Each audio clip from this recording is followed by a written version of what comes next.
Hi అండి, అందరూ నమస్తే. నేను మీ శేఖరమై. ఈరోజు మన అమ్మవారి లీలల గురించి చెప్పడానికి మన ఊరికి భక్తులు వచ్చారు. వీళ్ళందరూ కూడా అలా చేయండి. వీళ్ళు భక్తులు అండి.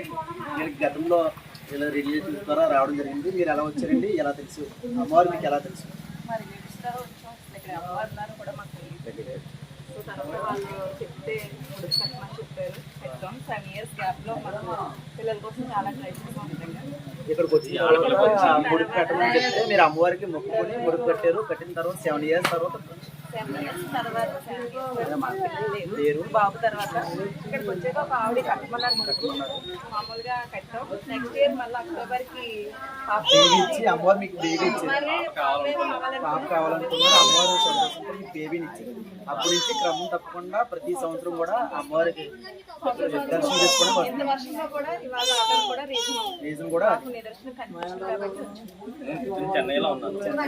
మీరు అంత దూరం అయినప్పటికీ కూడా తల్లి మీకు కోరిక తీర్చింది. ఆ తల్లిని దర్శనం చేసుకొని మీకు భాగ్యంగా ఈ రోజు ఇక్కడికి రావడం జరిగింది.